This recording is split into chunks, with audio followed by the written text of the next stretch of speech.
Esta semana no podcast Marketing por Idiotas vou apresentar Crippleware, uma framework muito simples para converter frustração em vendas e upsells. eu venho falar da comunicação com as manifestações e a sua linha ténue. Novo estudo indica alterações na forma como as pessoas navegam e pesquisam online. Fiquem por aí. Marketing por Idiotas. Olá a todos, sejam muito bem-vindos a mais um episódio do podcast Marketing por Idiotas. Hoje aqui com o episódio dos temas da semana. Eu, Diogo Abrantes da Silva, estou aqui acompanhado com o grande Frederico Carvalho. Olá, olá. E também com o grande Miguel Rão Vieira. Alô pessoal, Alô aos dois. Como estão vocês? Estão bem? vamos. Miguel, coitadinho constipado, precisa de festinhas. É verdade, é verdade. Vai ser assim um Preciso de som mais... sopas. Não, Burfeno já está. Vai ser um som mais anasalado.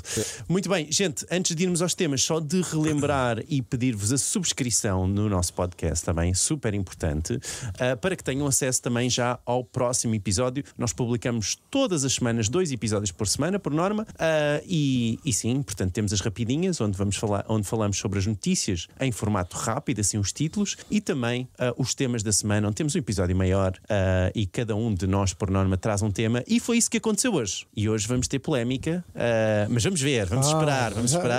Lança logo Já o estamos. tema. Exato, já está. Então bora lá, As pessoas Miguel. já estão a puxar para a frente. Exato. Miguel, bora lá. Olha, eu venho falar sobre Crippleware, uma framework para converter frustração em upsells.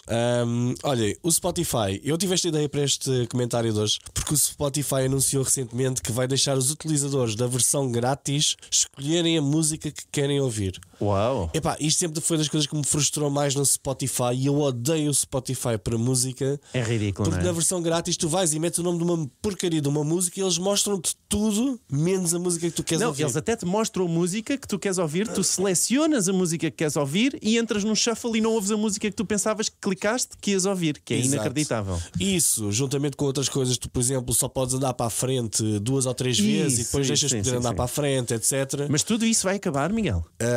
A notícia não é sobre isso. Isso Ok. aparentemente vai acabar, mas eu quero falar mais é porque é que isso acontece, não é? O Spotify é uma aplicação incrível, ou supostamente incrível a nível mundial, parece funcionar tão mal, não é? Tipo, ter estas coisas. E isto esta tática chama-se Crippleware, que basicamente é fazer com que os produtos pareçam maus de propósito ou tenham funcionalidades que nos causem alguma frustração, ok? Isto é a arte de gerir a frustração do utilizador nas versões grátis ou nas mais baratas, com o objetivo de o fazer pagar, paga para parar de se irritar com estas situações. Não se lembram que houve uma vez que falei sobre os jogos da minha filha e tinha dito, eu às vezes pago só para ela não ver anúncios e não me vir perguntar em que botão é que tem de carregar, ok? Sim. É exatamente isto. Olha, vamos falar sobre como isto começou e vou Ou apresentar seja, aqui. funciona. No caso do Miguel, a aplicação funciona. Claramente Irrita, funciona. paga e eu deixo de irritar. Exatamente, irrita, frustra, etc. Eu vamos falar sobre como é que isto começou e vamos apresentar uma framework Quer dizer, muito simples. Funciona, calma. Quer dizer, tu subscreveste o Spotify. O Spotify não, Não. Mas o YouTube sim. Não, o YouTube também não, mas os jogos para a minha filha sim. Ok. Naquela altura, a miúda tinha 2, 3 anos e quando queria jogar ali qualquer coisa, era super frustrante para mim, não é? Porque geralmente nós até dávamos o jogo para eu ter um momento para poder ir ao computador, ter um e-mail, uma coisa qualquer. E então tive que pagar. Mas pronto, olha, esta tática já vem desde os anos 80, onde havia alguns editores de texto e folhas de cálculos que permitiam abrir fecheiros, por exemplo, mas não permitia editar o fecheiro, mas não permitia gravar. Ou então não permitia imprimir o fecheiro. Ok. Sim. Mas lá para 2006, o Fred Wilson, um venture capitalist, inventou um nome mais aceitável para este modelo de negócio, porque Crippleware soava mal para investidores, não é? E chamaram-lhe o Freemium, que é a versão, é esta ideia de termos um produto free juntamente com um produto premium, ok? Isto é politicamente correto, mas devido às pressões dos investidores e táticas estão a tornar-se cada vez mais agressivos. Ou seja, este tipo de situação está cada vez mais agressivo. Tu houve um episódio que tu trouxeste sobre o Temo e deste o exemplo de como é que eles funcionavam. Mas a Temo Isso é diferente, sim. é diferente, ali Mas é mais agressivo. Um marketing agressivo nesse sentido, não é? Sim, aqui não, aqui é a frustração ou a gestão da frustração mais agressiva, ok? ok? Na Temo é aqueles anúncios. Olha, ainda nem por isso, ainda ontem desinstalei a Temo. Pá, estava sempre a apanhar com notificações deles e tal, e foi tipo, estou farto disto. Mas pronto, aqui há alguns exemplos de crippleware utilizado hoje em dia. Por exemplo, o LinkedIn coloca limites a mensagens, tu podes enviar a pessoas desconhecidas. O recrutamento, tu não podes fazer recrutamento da mesma forma e receberes os anúncios, os aplicantes, né? As pessoas que se vêm inscrever.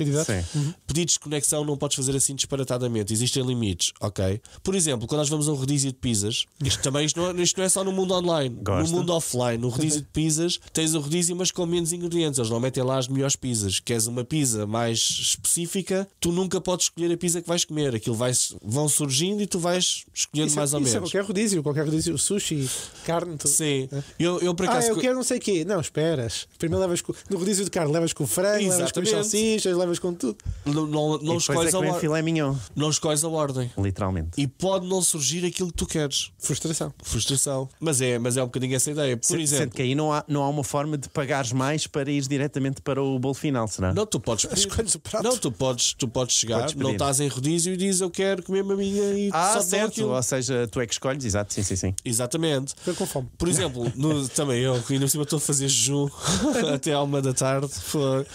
Mas olha, por exemplo, companhias low cost vendem-te o voo super barato, mas só tens uma bagagem de mão e depois queres a outra, pagas. Ou seja, nem sempre é grátis, ok? Pode ser um produto de um valor muito mais baixo que depois é convertido numa coisa mais alta para te livrar de alguma frustração de não poderes levar a tua roupa nas férias. Epá, eu dou só aqui mais 2 exemplos.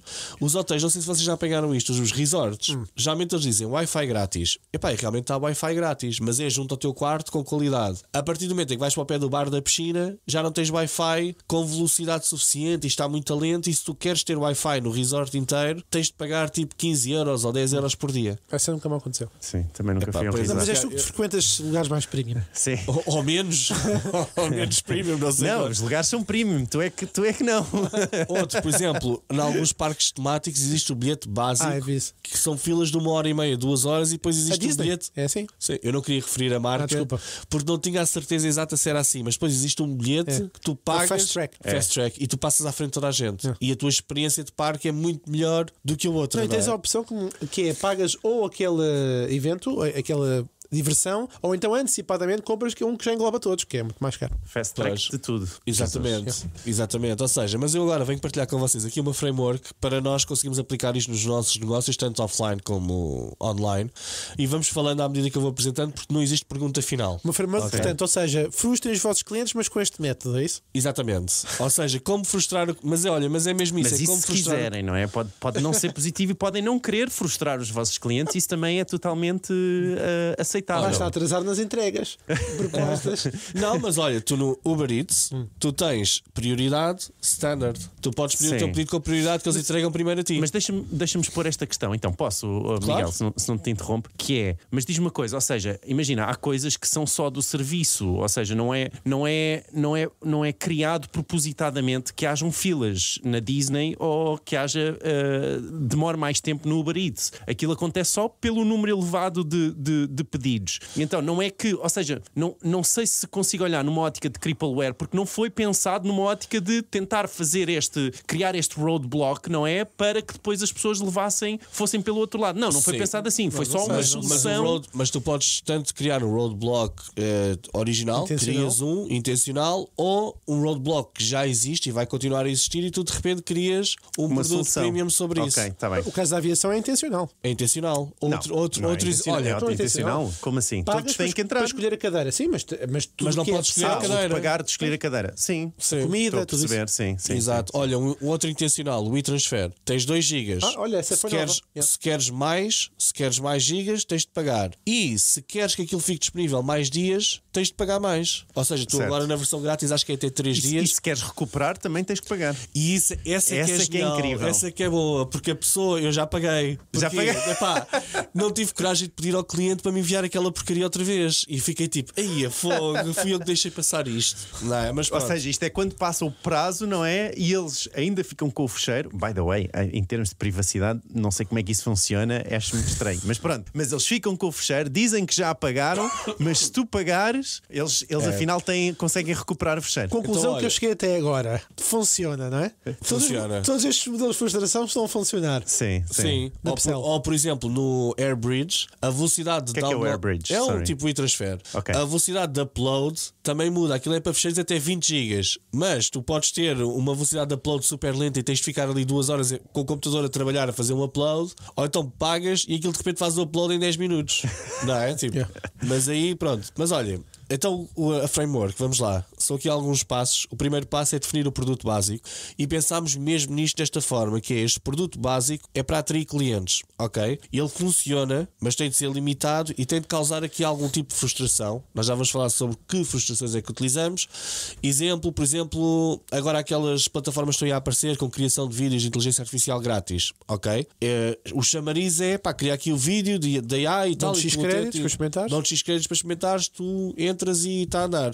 Um exemplo super simples disto é por exemplo, o Gmail, não é? Serviço de e-mail grátis. É o chamariz e depois começam a surgir algumas frustrações, nomeadamente para pessoas que já têm um Gmail há 10 anos ou 15 anos ou uma coisa qualquer. Não sei se vocês já Espaço. pagam. Eu já não tenho espaço. Já Eu estou a pagar o Google também. One para ter 20 teras, ou o que é. Ok? Pronto. Gigas. Temos um. É gigas. É 1 tera. 1 tera, sim, faz sentido. 20 Ou teras. 2 diferente. teras, não tenho a certeza. Mas pronto. Não é o Acho que é tópico. 1 ou 2 teras. já, sim, digo já, mas, está mas, tranquilo mas agora. 20 teras não é de certeza. Mas vá, continua. Enquanto o Fred procura, É o segundo, 2 teras. 2 teras. O segundo passo é identificar a frustração que nós queremos trabalhar e ela tem de ser bastante valorizada pelo cliente. Exemplos: o tempo. Pá, ninguém gosta de esperar, não é? Então, na Disney, as longas filas de espera é uma frustração que as pessoas querem evitar ao máximo possível, não é? Toda a gente quer ter um dia mais porreiro. Ou, por exemplo, para gerar um vídeo, tu tens agora, acho que no Véu, tens aqui possibilidade aqui de uns quantos por dia, não é? Mas no ChatGPT, por exemplo, a versão grátis, tu podes fazer 10 prompts ao GPT-5 e depois a partir daí começam aqui algumas limitações, etc. Então, mas Ok? espera, isso é o passo de já as soluções? É isso? Não, Ou é só- as frustrações. As Identificar frustrações. a frustração. Pode ser o tempo, e o tempo é tipo, ok, acederes ao serviço mais X meses rapidamente. grátis, ou isso? Por exemplo, sim. Ou então, mas X meses grátis pode ser também. Ou então, o tempo que demora a ser executado o serviço, se ficas em fila de espera para o serviço acontecer ou A não. compra de bilhetes para a meu Arena tem muito essa coisa da fila. Tens uma senha que é para lá chegar. Não compras logo direto quando são concertos daqueles muito grandes. Ok, por exemplo. Feito. Outra coisa é limites. Por exemplo, imagina, para a compra de bilhetes podiam dizer, tu podes comprar um bilhete e se queres comprar 2 bilhetes já tens de ter uma autorização, whatever, por exemplo. Sim, ok, boa. Então, primeiro passo, definir o produto básico. O segundo, identificar a frustração. Sim, que pode ser a nível de tempo, limites, conforto. Por exemplo, numa viagem de avião tens ires para a económica ou ires para um bocadinho melhor, etc. Tudo coisas que frustrem as pessoas. Isto são só 3 exemplos. Frustração, que é tempo, limites e conforto, mas pode haver mais coisas que deixem Claro. as pessoas completamente frustradas, ok? Mesmo a nível de usabilidade, por exemplo, temos aqui um software qualquer que faz alguma coisa e tu teres muitos templates já disponíveis para ti ou não tens templates nenhum e tens de fazer do zero. Isto é uma funcionalidade, pode estar ali meio crippled, só tens acesso a um template, por exemplo, mas os melhores estão todos pagos, Certo, ok? Por certo. exemplo. Depois é criarmos um upgrade libertador que esteja alinhado com esta frustração, ou seja, uma solução em que a pessoa paga e resolve logo aquela dor, ok? E fazer com que essa solução pareça muito vantajosa relativamente ao custo. Ou seja, eu, por exemplo, para mim, eu envio muitos fecheiros grandes aos meus clientes. E às vezes estar a lidar aqui com um envio de 12 GB ou 13 GB, num serviço sem ser a pagar, pode significar 4 horas num upload que pode falhar, não é? Com aquilo, pago $20 por mês, ou o que é, e sei que aquilo vai ser ali 20 minutinhos, muito mais suportável, não é? Certo. Ou seja, tem de ser a resolução mesmo da dor. E a minha dor nesse caso é o tempo que eu estou ali à espera e tenho que ter o computador ali naquilo com aquele browser aberto e a possibilidade de falhar. Então é uma boa solução. No e-transfer, por exemplo, a questão de permitir mais dias para fazer download ou então aumentar até o limite. O que é muito importante também é estruturarmos aqui bem os preços disto, ok? Nós temos a versão básica e percebemos que é só para atrair, ou é grátis ou muito barata, é só para meter as pessoas no nosso mundo, e a versão paga premium tem de ser uma espécie de uma decisão racional e até existirem vários patamares para diferentes frustrações. Por exemplo, o primeiro patamar do meu serviço pode ser eu resolver o problema do tempo, enviar mais rápido, e o segundo passo a seguir é o problema do limite, que é poderes enviar muitos num só dia, ou gerar muitos vídeos, etc. Até aqui faz sentido? Sim, sim. Sim. Ok. Depois, estas estratégias também têm aqui a ideia de apostarmos em comunicação comparativa, ok, com contrastes muito fortes, que é meter lado a lado o serviço com uma tabela, Claro. tipo, tens isto, recebes aquilo. Sim. E depois fazer aqui algumas cenas que eu acho que isto está muito boa, que é mostrar como e quanto a versão paga resolve a frustração. Por exemplo, eu estou a tentar enviar um fecheiro e ele dizer, ok, isto vai demorar 3 horas a enviar ou pode demorar 10 minutos. Mostrar, quantificar a coisa, tipo, este fecheiro específico pode demorar 3 horas ou pode demorar 10 minutos. Ok? Dizer, por exemplo, o download rápido é 12 minutos estimado. Ok? Imagina, no caso a dizer, não sei se eles fazem isto, porque também não é vantajoso para eles e tem de se perceber bem quando é que isto se faz. Mas dizerem 1h30 na fila ou 1 minuto e meio. E a pessoa, porra, 1 minuto e meio, não é? Vamos embora. Depende, não é? De quanto for. Porque eu acho que esses bilhetes de fast tracking, por exemplo, da Disney, são carotes como tudo. Pois, mas agora esse bilhete provavelmente não é para pessoas como nós. Nem sei quanto é que custa, mas provavelmente. Acho que é caro. Mas acho que tu tens a possibilidade de uma só atração e tal. E finalmente a regra de ouro, que é isso é que é importante. Ora, E lá está. Agora é que é. Bora talvez lá, a vamos regra lá. mais importante Já. para acabar. Calibrar muito bem a dor e a frustração. Porquê? Se o produto básico for demasiado bom, ninguém vai pagar. Ninguém passa para a versão paga. Mas se for demasiado mau, ninguém o utiliza ou sequer pensa em pagar. Então como é que fazemos? Como é que controlamos isso? Tens de calibrar bem, ou seja, tens de entregar valor, no. Isso compras o meu curso, né? Estava a ver, compras se o mais curso. vinha aí. Exato. Não, mas a ideia é nós arranjarmos aqui uma estratégia, uma forma qualquer de ir percebendo e vamos verificando as taxas de conversão para irmos fazendo ajustes. Ok, Ou então seja, a taxa de conversão poderia ser um bom indicador, não é? Perceber se está, claro, como é que está, claro. se estamos a aumentar, se estamos a diminuir, ir fazendo experiências para ir calibrando ao máximo essa frustração-resolução. Só por Exato. curiosidade, o Disney Premier Access Ultimate, atenção a este nome, Jesus. Mas com o nosso marketing. 190 euros por pessoa, dependendo da época do ano e da procura do dia. Mas Pronto, o dia 190. Então, mas, ó, é o dobro. O preço diário é para 85. Exato, passa para o dobro. Média, mas média. Não, é o à 80 o bilhete de entrada mais o fast tracking. Não, aqui diz 190 euros por pessoa, Já já tudo tudo incluído. incluído. Ah, mas, por ok, exemplo, ok. eu para mim faz sentido. É uma boa proposta de valor, porque o tempo Podem que se patrocinar, passa- se quiserem enviar os bilhetes para a gente ver com a experiência, para comprovar, acho que é importante, não acho? Eu acho que Exato. sim, acho que sim. É o mínimo. É o Olha, mínimo. era isto que eu tinha para partilhar com vocês hoje. Mesmo o próprio podcast Marketing para Idiotas vai passar a ter aqui um tripleware. Ou seja, as pessoas têm acesso só à primeira parte e depois da segunda parte é a pagar. Que é como é que você pode aplicar isto no seu negócio? Exato. Epá, Mas é tudo free, realmente. O WhatsApp é free, o podcast é free. Sim, sim. Mãos largas. É. Exato. Então, sim. Fred, conta-me coisas. O que Não é sei, que tu achas? mas ele tem uma pergunta? Não sei. Não, eu queria falar com vocês sobre isto, mas o que é que acham desta estrutura? E tu, por exemplo, tu imaginas no teu negócio, a nível de formação, etc., criares este tipo de estratégias? É muito comum, não é? É muito comum este tipo, embora eu sou um patinho e não tenho esse tipo de estratégia. Mas Tão conheço agressiva. vários profissionais que têm esses modelos. Mas nas conferências isso acaba por ser mais habitual. Eu lembro nas conferências que organizava ter um modelo de bilhete cá atrás, bilhete cá à frente, ou seja, estar mais próximo do palco. Mas ouve. Mas eu nunca cheguei a fazer. Levar O com o meu- suor do orador. O meu Mas era estás a- sempre estás a geral. tocar num ponto Havia um que tem importante. mesa, outro não tem mesa.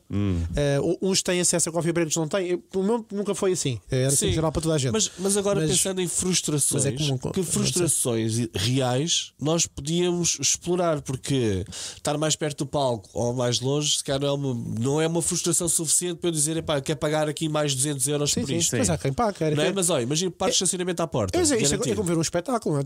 Há pessoas que gostam de estar perto do palco porque valorizam tirar fotografias aos slides, ou ao orador, ou terem contacto próximo com ele quando ele sai do palco.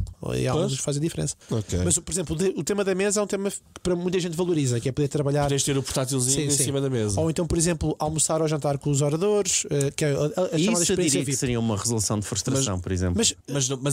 Mas a frustração não existe no produto base, ok? Não, ou seja, é um acrescento. É um upsell, mas isto, eu acho que tudo o que devemos aqui falar de ser um upsell, já tu tens a base e depois aquilo vais criando mais head-ons. Mas pegando aqui na tua questão, do ponto de vista que eu acho que não é só quando se consegue vender com frustração, eu acho que é que marca é que nós queremos ser. E é muito. Por isso eu estava a dar os meus exemplos, que eu nunca pratiquei estes exemplos que acabei de dar na conferência, mas acho-os legítimos e interessantes.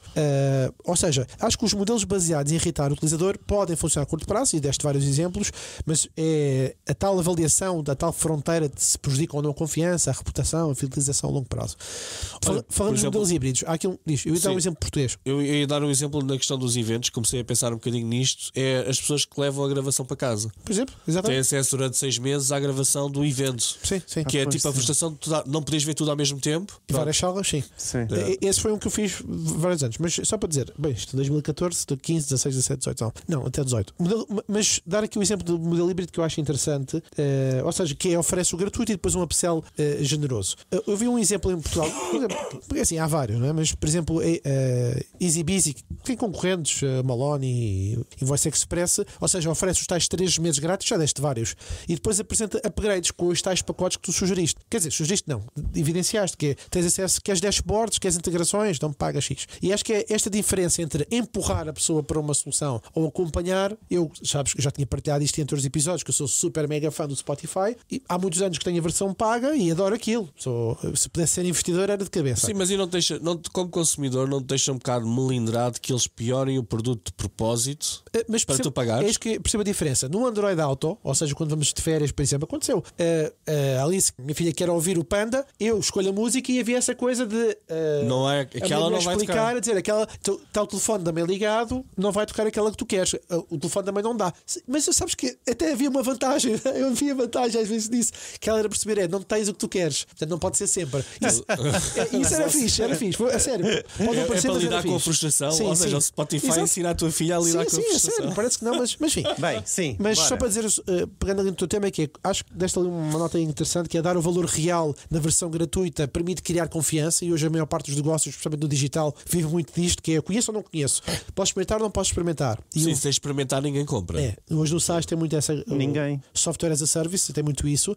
Depois ao mesmo tempo que é apresentar a versão paga, que não pareça uma extorsão, não é? Porque, por exemplo, no caso, vou usar o exemplo do VO3, eles dão-te os créditos, experimentas uns quantos, depois dizes, olha, agora que ligas aqui a tua API e pagas. E está tudo certo, a pessoa vai gerindo ali o modelo.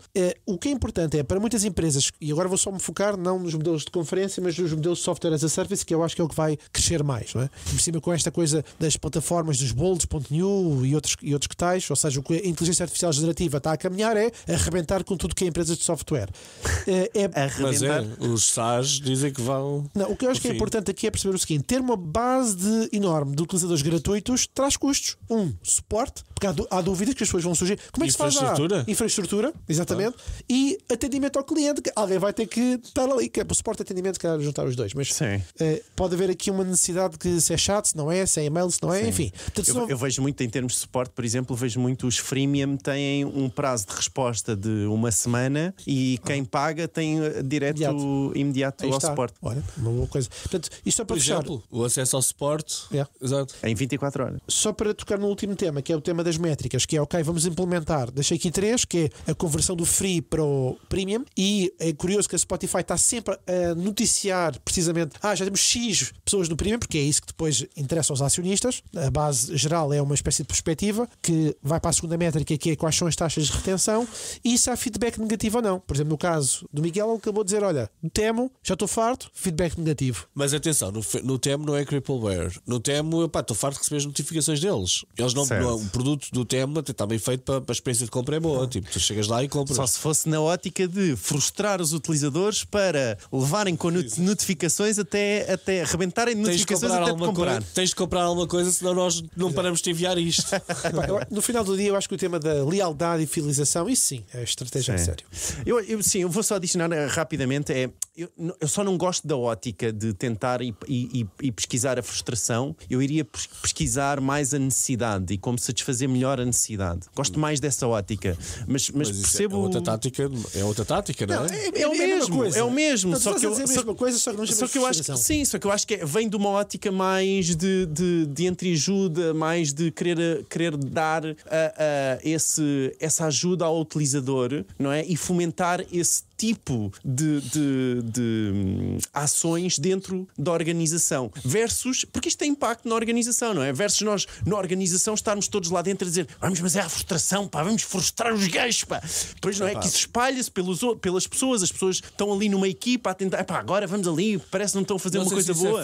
Não sei se isso é feito a esse nível do tipo chegar e dizer essas coisas dessa forma. Não, mas estou só a dizer que é uma perspectiva que eu acho que importa e acho que por vezes não temos em atenção essas perspectivas e então, acho que tem uma. Tu deste um bom exemplo do atendimento. O tema da frustração, até agora tivemos sempre a pensar do lado do cliente, mas imagina pensar do lado da empresa. O que é que frustra-nos a nós, a empresa, que poderia ser otimizado com um upsell? E o exemplo que tu deste há bocadinho do atendimento é um deles, que é frustra-nos o tempo dedicado de recursos humanos para um serviço que é gratuito. Logo, vamos fazer aqui uma diferenciação de uma semana versus quem paga ter uma semana. Mas podes olhar da mesma forma que é, pá, gente, como é que nós podemos dar um bom suporte às pessoas, não é? E garantir que elas têm uma boa experiência connosco que não estamos a conseguir dar agora. E então resolvem nessa ótica de fazer essa separação. Já estamos aí muito longos. Deixa-me só acrescentar que acho que nem sequer é uma boa tática, porque acho que as pessoas que necessitam de suporte são mais, se calhar, até os novos, que é para fazermos a transição para pagantes, não é? E não simplesmente removê-los e deixá-los uma semana sem resposta. Mas pronto, fica. Mas mais ou menos. Mas imagina, por exemplo, nas empresas de telecomunicações. Ainda no outro dia tive um problema com o router, tive de telefonar para lá e tive quase 40 minutos para resolver aquilo e nem falei com uma pessoa. Eles depois fazem os testes todos à distância e tal. Mas imagina que me diziam: ok, então agora por mês a tua mensalidade passa a ser mais 5 euros e garantimos tempo de atendimento de 5 minutos quando alguma coisa corre mal. Garantido. Sim, sim. Eu pensando nisso até penso, se calhar para particular não, mas na minha empresa pago. Quer lá saber? Pago mais 5 euros e olha, e garanto que o meu serviço nunca tem que ser para alguém a ajudar. Mas é engraçado falar disso, porque, por exemplo, no negócio que eu tenho de envio de SMS marketing, as pessoas, quando subscrevem um pacote, têm a expectativa de ter acesso logo imediato e que o suporte também seja naquele momento. Porque, hoje em dia. Não é? Porquê? Porque o standard acabou por ser esse que é: paguei, acesso, já. Não é? E há alguns negócios que, embora possam ter o mesmo modelo, mas o tema das comunicações, não é? Tu tens algum problema das comunicações, também esperas telefonar e ter o atendimento já. Mas até isso acontecer, tens ali um tempo de espera grande e algumas soluções podem não ser no imediato. E o exemplo da banca é um deles. O exemplo da banca, para o tema de penhoras ou fecho da conta, tu já sabes que vai demorar. Pá, ao mesmo crédito de habitação? Estamos a divergir, sim. Mas sim, todos estes serviços fazem sentido. Olhem, malta, se nos estão a gostar do que estão a ouvir e se querem manter a elevada qualidade destes conteúdos e ainda não fizeram uma review, façam uma review no Spotify. Aquilo é fácil. Os gajos não metem entraves a esse processo. Para a review não. Para a review é fácil fazer. E também podem fazer comentários, na verdade, a cada episódio. E nós respondemos. Podem comentar e nós respondemos sempre. Ou pelo menos o Diogo responde sempre. Muito bem, Diogo, tu esta semana traz aqui um tema. Eu já começo a ficar nervoso e frustrado antes sequer de ouvir, mas vai. Pá, mas Miguel, se quiseres, eu passo à frente e tu pagas mais. O Diogo prometeu sair. Deixa-me sair. Então, bora lá. Eu esta semana quero criar a vossa opinião e nós até já acabámos por falar nisto. Quero, porque nós já falámos e eu não sei. Eu quero a vossa opinião, mas não quero. Eu acho que pelo menos a minha não deverias querer. Não, eu quero muito a vossa opinião, porque eu não sei onde é que fica a linha. Mas já lá vamos e não me quero estar a adiantar. Mas sim, portanto, a ideia é falarmos aqui um pouco sobre a comunicação e destas ações de manifestação e o impacto que isso tem depois nas organizações, de backlash que pode acontecer, não é? Mas antes de começar, deixem-me dar aqui o disclaimer que isto não é sobre o que é que cada um de nós concorda ou não com o tema da manifestação A, B ou C. Não é esse o ponto. O ponto aqui é... Diz. Por favor, não falem sobre essas coisas para que isto... Almofadinhas. Exato. Bem, a ideia aqui é falarmos até que ponto nós podemos ajudar as organizações e mesmo nas empresas, nesta ótica de linha de frustração, até onde é que nós podemos ir, porque aí também, se frustrarmos muito, não é? E podemos falar do YouTube com anúncios a cada minuto, quando estão a ver um vídeo, por exemplo, em televisão, que não dá para usar adblockers, e que é uma frustração. E isso também pode ser uma frustração, não é? E acho que há uma linha até onde é que nós podemos ter conseguimos frustrar antes de ter um backlash, não é? E é dessa linha que eu quero vos falar aqui um pouco. Então vou-vos dar este exemplo que me aconteceu durante este fim de semana. Eu estava a ver a final da volta à Espanha em bicicleta. Grande espetáculo que foi. Mas sim, vai. Pronto, e então, porque estava em competição uma equipa israelita e patrocinada por Israel, então protestantes em Madrid invadiram as estradas da cidade e interromperam a prova, já após várias tentativas, até noutras etapas, e a prova teve de terminar ali, não chegou ao final, nem sequer teve direito a Até pódio. tiraram pedras e meteram pioneses na estrada. Já viste aquilo passa super perigoso. Estás a entrar no tema, cuidado. Estou a entrar no tema, mas tens de entrar nos temas, desculpa lá, mas pronto, mas continua. Ok. Ele quer fazer o contexto. E não, era só este ponto, não é? E claro que isto gerou muitos amantes da modalidade do ciclismo, não é? Entre eles gerou uma revolta, não é? Não conseguirem ver as provas, aquilo que tinham muitas pessoas que foram especificamente até Madrid, por exemplo, apoiar o João Almeida, que é o ciclista português, que também não conseguiram ver o João no pódio. Certo, mas o outro lado também estava revoltado, portanto. É isso, ou seja, há aqui os dois lados e causa isto, mas tem este backlash, não é? De as organizações fazerem essa manifestação. Backlash para quem? Desculpa, para a prova, que aceitou a equipa israelita, ou para quem fez a intervenção-manifestação? Para quem fez a manifestação, não é? Para a causa da manifestação, não é? E podemos dar aqui um exemplo mais próximo. Eu acho que todos nós nos recordamos deste exemplo da Climáximo, não é? Quando se sentou na segunda circular e interrompeu a vida de muitas pessoas, não é? Que estavam a ir para o trabalho, e isto numa ótica de tentar criar awareness para a causa climática, e as pessoas no seu dia-a-dia tiveram a sua vida interrompida, não é? O belo do cidadão comum, não é? Teve este tema na sua vida, não é? E gosto muito deste exemplo, porquê? Porque se eu agora vos perguntar, e vocês viram o que é que a Climáximo fez com a Navigator? Não. Recorda-me, já não estou. Este é o meu ponto, não é? Reparem no awareness que este tipo de ações, de tipo de ações que a Climáximo fez ou que estas instituições têm quando envolve o público em geral, não é? Onde todos nós soubemos da segunda circular, não é? Mas agora, se eu vos falar sobre o facto de eles terem ido para a porta da Navigator e pintado aquilo tudo de vermelho, numa ótica de sangue, não é? E por causa da indústria do papel, etc., não interessa, já não nos lembramos, não é? Já não tem já não chega a tanta gente. Faz sentido o que eu estou a dizer? QB, mas avance. Então, a minha questão para vocês é isto: onde é que fica esta linha? Ou seja, é verdade que estas interrupções prejudicam mais o cidadão comum, têm muitas vezes mais awareness, acabam por ter mais awareness, porque atingem mais pessoas, e há mais pessoas a falarem sobre o assunto, não é? Mas por outro lado, acaba se calhar por não ser benéfico para a causa que estão a tentar defender, porque fica manchada também por essa ação, essa causa, ok? E a minha questão prende-se com isso, que é: como é que vocês acham que estas organizações poderiam continuar a criar um grande awareness, não é? Fazer este protesto, por exemplo, como o da Navigator, não é? Ter um awareness comparativo ou semelhante ao que teriam ao interromper a vida do cidadão comum. Ou seja, sem prejudicar a causa, porque lá está, porque quando é a Navigator, nós estamos ok, não é? Portanto, já não nos atinge tanto, já não... Estamos ok, vê lá, seja não é processado. Sim, ou seja, o cidadão comum já não foi afetado, não é? É a empresa que é... mesmo as pessoas na empresa se calhar não se importam assim tanto, e é a empresa que é o target, não é? Não é o cidadão comum. E Miguel? Olha, não sei, que tu achas? Não queres começar tu, Freda? Começa hoje? Queres? Epá, posso... É assim, eu acho que não dá, pelo menos no comentário que vou fazer, e o Diogo prometeu-me que não ia cortar nem uma palavra do que eu vou dizer. Eu acho que não dá para diferenciar isto. Não falem das causas e tal, porque isto é tudo em conjunto, ok? Eu faço aqui um pequeno disclaimer. Eu acredito que estes ativistas, pelo menos a versão dos ativistas que nós andamos a ver neste momento, são mais ativistas de televisão e redes sociais, são todos movidos aqui por alguns interesses próprios de autopromoção, vaidade, e não propriamente pelo verdadeiro apoio às causas. E o que é que isto faz? Porquê é que isto corre mal? Porque as pessoas não são parvas, e eu acho que neste momento as ações estão a ter um resultado errado, porque as pessoas conseguem cheirar um bocadinho aqui a vaidade, o ego, a autopromoção, porque cheira mal, ok? Uma palavra que eu aprendi aprendi recentemente é que é cringe, e acho que muitas destas ações estão a cair no ridículo porque são super cringe, ok? Mas, saindo da causa e agora passando aqui para um plano de marketing efetivo, ok?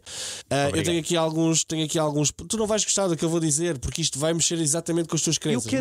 Eu quero as vossas opiniões, sinceramente. Então pronto, olha, o primeiro ponto eu acho que é definir um objetivo real para as ações, um objetivo real e não um objetivo narcisista, ok? Pensar muito bem, é preciso realmente investir em notoriedade de determinadas causas? O objetivo é meter essas pessoas a falar da causa, sim ou não? Ou é preciso movimentar mais pessoas para uma causa? Por exemplo, parece que há aqui algumas causas, por exemplo, as alterações climáticas. Epá, sim, é uma causa super justa, super importante, mas neste momento essas ações de parar aí o trânsito, parar o trânsito na segunda circular, as alterações climáticas e o petróleo, etc., já têm muito tempo de antena na televisão, ok? Já têm tempo de antena, os governos e as empresas já estão a tomar medidas, já estão a fazer coisas. E eu acho que as pessoas, ao verem este tipo de ação, se fosse parar o trânsito, para falar sobre a Somália, as pessoas cá diziam, ok. Achas que se tivesse mudado para a Somália, eles tivessem sentado todos na segunda circular e não fosse por as alterações climáticas, mas fosse pela Somália, era mais bem compreendido pelas pessoas. Isto que eles fizeram foi uma ação que as pessoas veem como, ok, já não é preciso estar a falar sobre isto desta forma, foi parar a vida de toda a gente por causa de um problema que já está a ser endereçado. E o que é que acontece? Começam-se a criar anticorpos em relação à causa e não propriamente a apoiar-se a causa, porque a causa já não precisa de awareness, a causa neste momento precisa de conversão. Então deixa-me adicionar aqui este comentário, porque eu ouvi no antigo Governo de Sombra, o João Miguel Tavares falava exatamente aquilo que tu estás a dizer, parece-me, porque ele falava sobre a flotilha para Gaza, não é? Os barcos estão a ir para Gaza, certo? Certo. E o quão essa flotilha não está a fazer nada pela causa palestiniana, no sentido em que não está a atrair mais awareness, porque mais awareness não é possível para a causa palestiniana. A causa palestiniana passa todos os dias na televisão, ok? Não é preciso awareness. Não, o que passa é a guerra. Tu não passa o que é que as pessoas estão a tentar fazer. Eu sei, mas então o que é que acontece? Tem de haver um shift aqui de, ok, já não é awareness só para awareness à causa, tem de ser um awareness muito específico. Eu à frente vou dizer para a ação. Ok. E eu mais à frente vou explicar o que é que eu acho, como é que eu acho que isso devia ser feito, ok? Bora. Mas pronto, eu acho que há aqui um problema na definição de objetivos.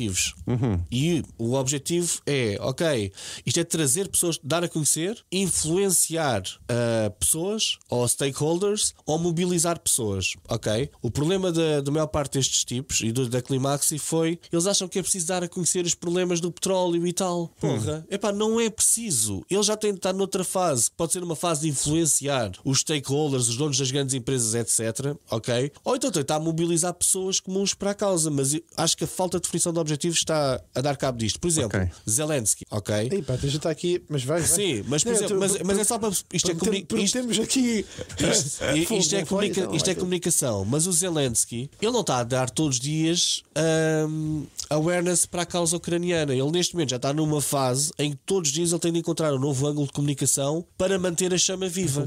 Todos os dias ele inventa, não é inventar, todos os dias ele arranja um motivo para aparecer nas notícias. Bom, mas não fosse que é bombardear todos os dias, mas sim. Porque ele está neste momento a tentar influenciar os stakeholders da União Europeia, etc., e mobilizar as pessoas para esta causa. Então, okay? Mas estas causas estes protestos com awareness também não estão a tentar trazer o assunto à baila? Aí funciona da mesma forma? Não acredito que estejam, exatamente pelo quê? Pela escolha do público-alvo, que é o segundo passo desta framework, ok? Neste momento, estes movimentos e estas ações têm como principal público-alvo as próprias pessoas do movimento, ok? Eles querem atenção, querem validação e crescimento dentro das suas próprias comunidades de ativistas. Por isso é que isto está sempre tudo focado muito no indivíduo e não está focado na causa em si, ok? E acho que é importante nós percebermos é que esta necessidade de validação e crescimento dentro das comunidades ativistas faz com que isto esteja cada vez mais extremo e cada vez mais violento, ok? Porque ninguém cresce nesta comunidade se for moderado. Ou seja, eu se vou parar a A5, sou valorizado dentro desta comunidade de ativistas. Mas se eu não for, se eu fizer uma coisa moderada, e que não acho moderado, mas pintar lá a coisa do Navigator e tal, não sou valorizado porque eles não dizem, aquele tipo é muito maluco, aquele é realmente um ativista a sério. Então o que é que eu acho? O que é certo a escolher o público-alvo é fazer ações pensadas em impactar e mobilizar potenciais ativistas, ok? ok? Pessoas estão ali no limbo de se tornarem ativistas por uma causa, ok, malta, vamos tentar mobilizar estas pessoas, não é hostilizar o público em geral, ok? Fazer ações, por exemplo, pensadas em influenciar decisores, ou fazer ações pensadas em transformar indiferentes em simpatizantes e mais tarde mobilizá-los, ou seja, escolher o público-alvo. E eu acho que o público-alvo que está a ser escolhido é o quê? Eles fizeram isto para as televisões irem lá? Ou seja, aquela ação é para quem, não é? É para as pessoas no geral. Eu acho que tem de se definir, isto é um plano de marketing, não é? Definir o público-alvo que nós queremos atingir com determinada ação. E neste caso eu acho que eles falharam na escolha na Climáximo, falharam na escolha do público-alvo, que foi tipo, ok, nós vamos trazer as televisões, mas pelos motivos errados, não é? E depois aquelas cenas, pá, que vou ver como portuguesa, fiquei um bocado envergonhado de ver malta a sair do carro para os empurrar ali para fora e tal. Epá, é bué triste, meu, não é? Ou seja, criar uma coisa de estamos todos uns contra os outros quando devíamos estar todos a lutar por algo melhor. Eu fiquei mesmo triste com essa situação. Pá, que acho que foi bem desdignificante para o país, não é? Tipo, o pessoal ser arrastado. Mas sim, achei continua. Bem feio. Mas pronto, a seguir, e aqui que eu agora vou falar aqui de umas cenas mais interessantes, estou quase a acabar também. Escolher o posicionamento claro para o movimento. Isto é o quê? É explicar com clareza qual é a causa que defendem, porque é que é importante ou urgente e como é que pretendem ajudar a resolver o problema. E o e-mail para as ONGs, pá. Tu tens aí já. Não, mas houve. Isto não, e repara, mas atenção, estás a falar muito agora numa ótica de Climáximo, não é? Mas neste, não, por agora exemplo, vou falar da flotilha. Não, e repara, mas neste exemplo da volta à Espanha, por exemplo, nem sequer é uma ONG. Estamos a falar mas, olha, mas mesmo que estás a dizer que não se encaixaria todo. Este fim de semana tivemos a notícia que no Reino Unido houve 110 mil pessoas contra os imigrantes com bandeiras de Inglaterra. 3 milhões e 5 mil pessoas contra o racismo. Vejam a disparidade brutal. O que estás a dizer, assim, enquanto manual faz sentido, mas por exemplo, não se aplicava a este tipo de manifestação. Não é? Tu tens exatamente o oposto. Mas isso aí já é uma manifestação mais política interna do país, mas mesmo assim. Mas o tema da climática é o quê? É política também? Sim, mas percebo o que o Miguel está a dizer, no sentido de que estamos aqui a olhar e tentar numa ótica de organizado, de um sistema organizado. Sim, mas por exemplo, eu estou quase a acabar. A nível de escolher um posicionamento claro para o movimento, exemplo errado da flotilha. Epá, um exemplo. Ninguém percebe muito bem aquilo o que tu achas errado da flotilha. Vai, sim. Desculpa. O que é que eu acho de errado? Epá, concordem comigo ou não? Que ela claro, saber. isso. Ninguém percebe muito bem o que é que eles estão a tentar fazer. Eles estão a tentar levar ajuda humanitária para Gaza, tipo, levarem umas garrafas de água, umas cenas. Estão a tentar chamar a atenção para a ideia de há pessoas a passar fome e a morrer de sede em Gaza. Eles vão alimentar as pessoas. Eles querem só simplesmente chamar a atenção para a causa palestiniana, para o final da guerra, etc. Tu não sabes, é isso? Não é claro. Não isso claro. É um ponto. Ou seja, o facto de tu não conseguires perceber qual é que é, quer dizer que isso não é claro. O posicionamento não está claro. E o posicionamento ainda fica menos claro quando pessoas de fora do movimento começam a ver a cena da causa palestiniana e por algum motivo isto está aqui uma grande misturada com movimentos LGBT, com ações climáticas, tudo e mais alguma coisa. Não sei porquê. Tá. Isto está. Epá, tu para vês ti, agora, vês muito no Instagram, tipo, pessoas da comunidade LGBTQ+, ou o que é, a fazerem movimentações por causa desta causa da Palestina e de repente fica tudo, fica confuso, não se percebe muito bem. Eu nem consegui perceber muito bem o que é que a Greta está ali a fazer. Pensei que ela estava associada a uma cena mais clima e de repente está ali numa cena mais guerra e Palestina e não sei o quê, e depois não percebo porque é que a comunidade mais homossexual ou o que quer que seja está ligada a isto, como é que esta ligação está a funcionar. Eu não percebo. O que é que eu digo que era o certo para isto? Ok? Porque eu sou a favor da... eu acho que nenhuma guerra é justa, principalmente uma guerra onde são civis. Eu não concordo com isto também, não é? Sim. Vai. O que é que eu acho que é certo? Eles deviam ter um posicionamento super claro do género. Com esta ação, o que nós queremos... a flotilha, desculpa. Sim, a flotilha. Sim. Com esta ação, nós queremos isto. E sabes o que é que eles podiam estar a dizer? E estar a repetir isto vezes sem conta na televisão queremos provar ao mundo que é impossível ajuda humanitária entrar em Gaza. Mas é exatamente isso que eu refiro. Até estranhei, estás a dizer, não percebes. Não, mas houve. Mas não é andarem no barco a levar montes de água e tal. Então, mas eu acho precisamente para dar o exemplo de que não entra nenhum bem essencial, logo eles também não vão entrar. Vejam. Vamos provar, por exemplo, que é impossível levar uma garrafa de água simbólica a uma criança em Gaza. Foi exatamente isso que eu retive. Não, mas se cá retiveste, mas isto não saiu claramente desta forma. Nós desta forma o que é que vemos? Vemos os barcos que levam ajuda humanitária, que é uma ganda tanga.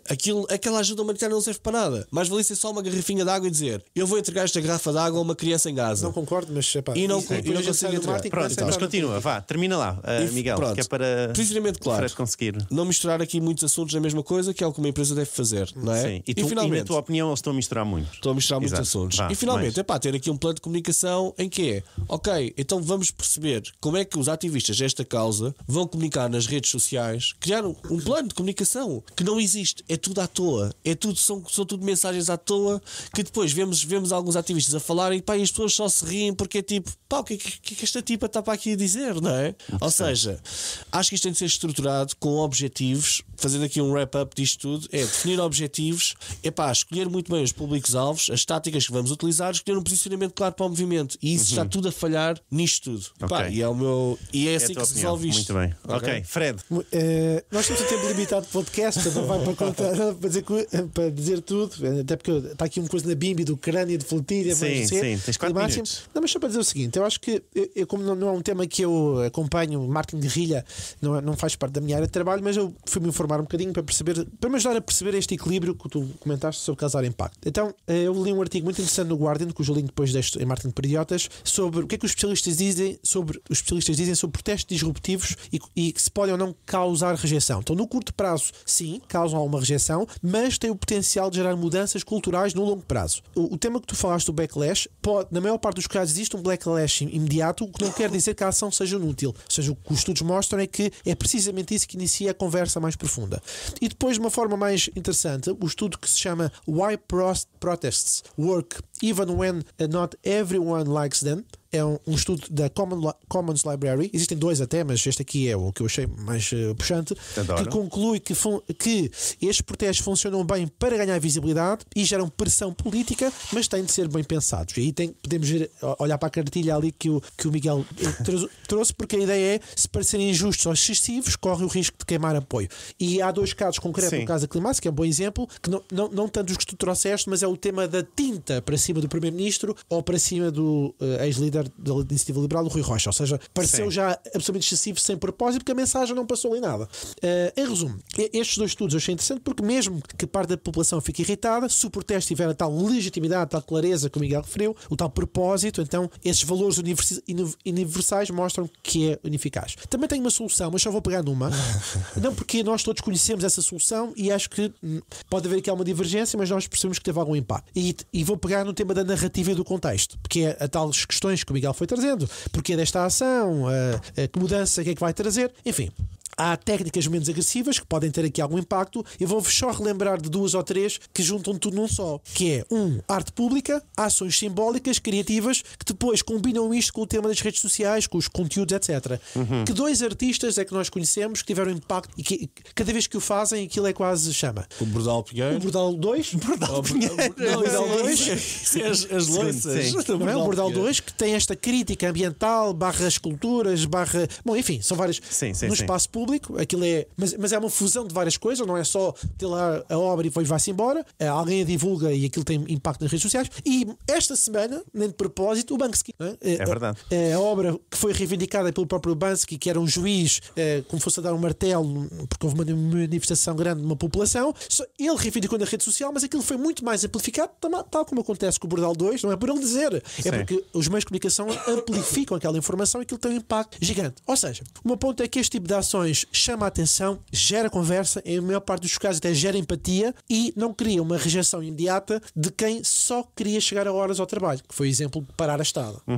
E, ou seja, eu acho que é este gentle protest, que não foi o que inventei, este gentle protest existe, é uma designação que eu fui buscar este estudo do Commons Library, que eu não conhecia, como disse, só me fui informar, trago só o resumo do que li, que quando combina estas ações visíveis pode criar um contraste interessante. Muito bem, olha, muito obrigado pelas vossas opiniões, independentemente de concordar ou discordar com muita coisa.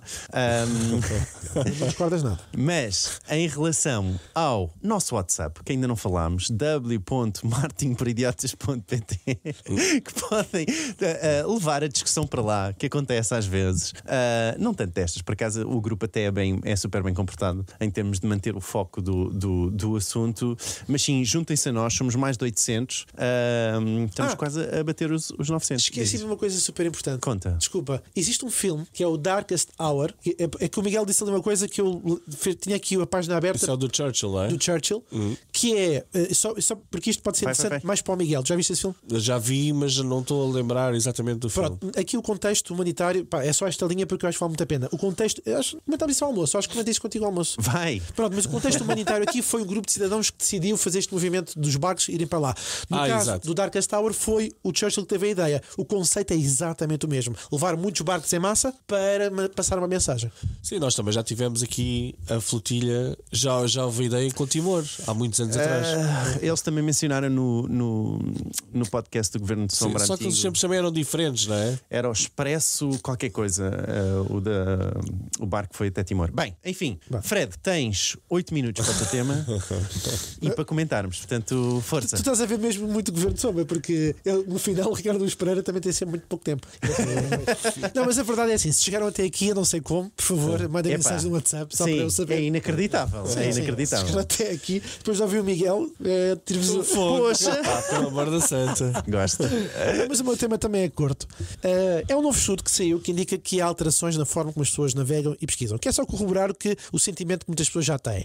Caros amigos deste podcast, caros ouvintes, sabiam que 1 em cada 4 conversas no ChatGPT já é usada para procurar informação. Não é para fazer código, não é para escrever poemas, como o Diogo gosta, é para procurar respostas, saber coisas, tal como se faz no motor de pesquisa. Um estudo recente da OpenAI e da Universidade de Harvard, que analisou mais de 1 milhão de conversas durante um ano, revelou que 24% das conversas no ChatGPT são para procurar informação. E outra curiosidade é que mais de 70% das interações são fora do contexto de trabalho. 70% fora do contexto de trabalho.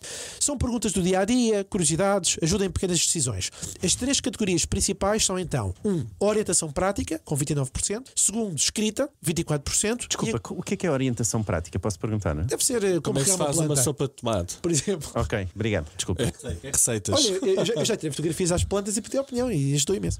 Vai. Escrita, e agora esta está com 24%, com a diferença que de todas as 3 categorias, esta terceira, que é procura de informação, está a crescer exponencialmente. Mas não é só o ChatGPT a transformar a forma como nós procuramos as respostas. Do outro lado da barricada está o Google. Desde maio de 2024, com a introdução das AI Overviews, que é um tema que o Diogo já trouxe 2 vezes, cada vez que fazemos uma pesquisa, e é interessante vocês reavivarem a memória desse episódio, aparece um bloco gerado por inteligência artificial no topo com uma resposta direta. É prático? Sim. Agora, é bom para quem quer tráfego no site? Nem por isso. No mês passado, um estudo feito pela Penske Media, o dono da Rolling Stone e da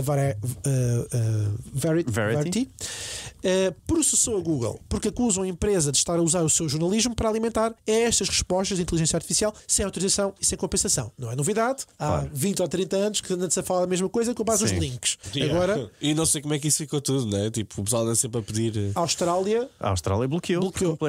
E eles tiveram que compensar. Enfim, é pena que a União Europeia não tenha este bloco em conjunto. Em resumo, estes dados o que é que mostram de impacto? Segundo a SimilarWeb, 46 dos 50 maiores sites de notícias em inglês perderam tráfego em julho deste ano. De gigantes como a CNN, BBC, New York Times, e viram os cliques cair. Há uma estatística interessante que vocês depois podem ver na minha newsletter, Digital Sprint, feito o call to action, e o Nicholas Thompson, que só trouxe aqui, que é o CEO da Atlantic, disse algo que eu achei interessante citar, e estou mesmo a fechar o meu tema, que é: a Google está a deixar de ser um motor de busca para se tornar um motor de respostas. No meu livro SEO, eu falo precisamente, aliás, na altura trouxe um grande debate com o Diogo, o motor de pesquisa de resposta direta e o Google, que é um motor de pesquisa de descoberta. Foi assim que eu fiz nessa altura. Parece que afinal alguém, meses depois, recuperou esta secção.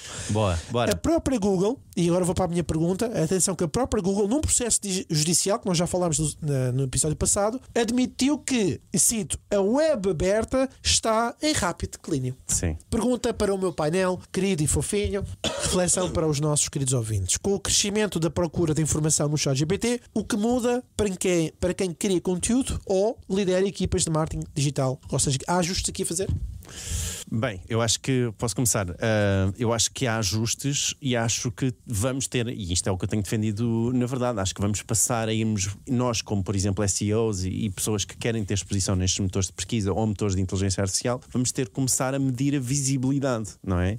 E vamos passar para aí, okay? O que é que isto vai fazer? Vai fazer com que cada visita no site, por exemplo, seja 10 vezes mais valiosa. Então eu prevejo, por exemplo, um aumento na procura de marketers que trabalhem a otimização da taxa de conversão, CRO, ok? Exatamente por isso, aliás, porque vai haver esta importância que quando o utilizador visita, não é? Então temos que aproveitar essa visita ao máximo e otimizar para essa visita ao máximo, não é? Eu acho que esse é para onde vai, porque se nós começarmos a otimizar para a visibilidade e a medir e tentar medir essa visibilidade, que acho que vai ser isso, acho que vamos perder muitas visitas, sem dúvida. E deixa-me já agora só adicionar esta questão da Google, do rápido declínio, foi na verdade depois contextualizado por um spokesman da Google a dizer atenção que isto está fora de contexto, e eles tentaram meter lá em contexto em toda a frase. Ou seja, foi alguém que lhe disse: epá, tu és maluquinho, tu não podes dizer isto em voz alta, que esta malta tipo, passa-se toda da cabeça, começa a tirar cadeiras. Era um e o gajo, espera aí. E deixamos perder dinheiro na publicidade. Exato. Não, eu depois já falo a seguir sobre isso. Sim, mas pronto, portanto eu diria isto. Por outro lado, eu acho que também vai haver um aumento de search advertising. Neste caso, não no motor de pesquisa apenas Google, mas também nos motores de inteligência artificial. Porque parecendo que não, os motores de inteligência artificial vão ter exatamente a passar a fazer exatamente aquilo que a Google faz, não é? Que é exatamente naquele timing, naquela altura, sobre aquele tópico. Isso. Não é? Portanto, eu, o utilizador, estou a dizer qual é o tópico que eu quero, qual é o timing que eu estou agora a dedicar àquele assunto. Eu não até é? fico admirado como é que ainda não surgiu. Princípio de 2026, vai ser essa a ideia. Foi das primeiras, mas cá posso estar a confundir. Mas numa grande escala. Não, a primeira foi o Bing, que começou logo a inserir. Mas entretanto também não vejo, mas também não acompanho muito o Bing, não é? Portanto, pode ser por aí.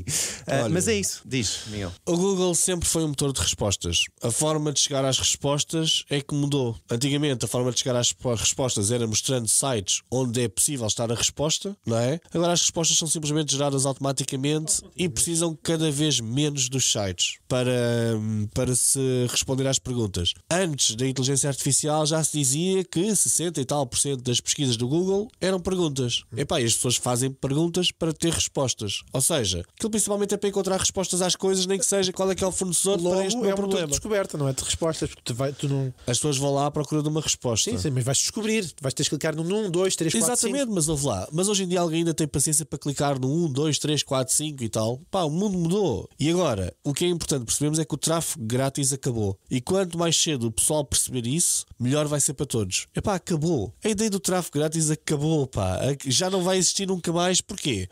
A Google dava tráfego grátis e usou os criadores de conteúdos enquanto eles foram necessários. Porquê? Pá, é preciso respostas, não é? Vamos dar respostas assim dessa forma. Agora já não precisam deles para as respostas. Já não precisam deles para as respostas. E pá, então agora já não há borlas, não é? Já não precisa do teu conteúdo para... Mas a verdade é que vão precisar, não é? Porque não há nenhum sistema de inteligência artificial que depois parado no tempo, ele não vai lá de nenhum. Vão precisar, por isso é que eles privilegiam aqueles que acrescentam valor a isto. Ou seja, se tu crias conteúdo com a inteligência artificial e estás a repetir aquilo que a inteligência artificial já sabe, esquece, ficas para o último. Se começas a criar conteúdo, e nós já dissemos isto aqui uma vez, que até foi o tipo da HubSpot que disse isto. Pá, a ideia agora, eles estão a privilegiar sites de comunidades e tal, porquê? Epá, aquilo que tu tens a dizer sobre um assunto, o Fred e eu temos a dizer, é algo novo para a inteligência artificial. Ela ainda não sabe, tem de indexar esse conteúdo. Então o Google privilegia esse tipo de conteúdo, ok? Porquê? Quer mais pessoas a criarem este tipo de conteúdo. Epá, isto na realidade é como o algoritmo do Facebook, do Instagram, etc. Antigamente aquilo não era tão assim, agora é o algoritmo da Google vai começar a privilegiar sites que estão a entregar o tipo de conteúdo que a Google precisa naquele momento para responder à proposta de valor que tem, que é, pá, as pessoas vêm aqui fazer perguntas e nós damos as respostas. E agora o pessoal diz todo, epá, pronto, e agora então, pronto. Eu concordo contigo, Diogo, o tráfego pago vai crescer brutalmente, porque tu queres aparecer, pagas e acabou. E agora o pessoal anda todo, epá, então eu agora vou otimizar para ChatGPT, o SEO agora é AIO e essas coisas todas. Esquece. Esquece. Isso é durante uns tempos enquanto eles estão a perceber como é que este negócio vai funcionar para a inteligência artificial, porque a seguir isso vai funcionar durante uns tempos e a seguir vais pagar na mesma. Queres aparecer nos top 10 marketers de Portugal? Até agora é porque houve um tipo qualquer que fez uma lista e tu apareceste ali porque o ChatGPT foi lá buscar. A seguir, queres aparecer nas agências, nas melhores 10 agências, tu pagas para aparecer. Não há cá maluquices de há aí um blog e uma cena qualquer e tal. Sim, pagas para aparecer, mas não quer dizer que não haja um conteúdo orgânico, vou chamá-lo gerado por inteligência artificial, que não possas aparecer por lá. Vais aparecer de vez em quando. simplesmente o contrato social que existia na internet antigamente era tu querias muito bom conteúdo e o Google privilegia o muito bom conteúdo para tu apareceres em primeiro lugar nas coisas. E depois, quem não queria tão bom conteúdo, paga para aparecer ali nos resultados dos anúncios. Agora, o muito bom conteúdo vai continuar a aparecer, mas não é aquele conteúdo, esquece. Agora há montes de pessoal a criar conteúdo aos pontapés com inteligência artificial, que não vale nada. A nível de SEO, e vocês sabem, não vale nada. Tipo, não vale nada. Ou seja, eu acho que não, mas é isto, quanto mais cedo o pessoal a encarar a realidade do que se está a passar, o tipo da Google diz, a internet aberta está a acabar. Porquê? Porque ele sabe que quem cria conteúdo de valor vai começar a fechá-lo e diz, tu queres o meu conteúdo, tu pagas. Nós próprios, criadores de conteúdo, vai haver um momento em que pensamos, ok, nós temos muita awareness, essas coisas todas é muito bom, mas a seguir é assim, tu queres este conteúdo mesmo bom, tu vais pagar por ele. Eu não vou disponibilizar na internet para que o ChatGPT passado uma semana esteja a replicá-lo, não é? Certo. Ou seja, eu acho que nós estamos aqui num momento de mudança, obviamente isto depois, mesmo para acabar, para um pequeno negócio, eu acho... Eu estava com saudades do podcast, não estás a sentir. Quê? Estavas com saudades do podcast? Por acaso estava num episódio de temas, mas eu acho que para um pequeno negócio, vamos acabar com as ilusões do SEO e dessas coisas todas. Pequeno negócio, paga lá uns eurinhos por mês para aparecer nas pesquisas e já vais com muita sorte. Sim. Não, é a ilusão. Nós agora estamos todos a competir por 20% do tráfego. É uma loucura. Como é que eu não sei se eu acho que o SEO vai evoluir para Search Engine Everywhere Optimization e vai passar para aí e vai passar para vamos ter que otimizar para TikTok, para o raio que seja e não sei o quê. Mas sim, acho que vamos trabalhar com muito menos tráfego para o site e acho que isso é uma realidade que temos que começar a pensar em abraçar, infelizmente, e a preparar-nos para isso. Sim, senhor. Opiniões muito interessantes, muito relevantes. Isso, mais não tenho a dizer, caros ouvintes, para subscreverem o podcast nas plataformas habituais, chegamos ao fim, e partilharem as vossas lindas opiniões na nossa comunidade do WhatsApp. Regressamos na próxima semana com mais conteúdo sobre marketing, negócios e tecnologia. Visitem marketingporidiotas.pt. Tchau, tchau. Tchau. Obrigado. Marketing por idiotas.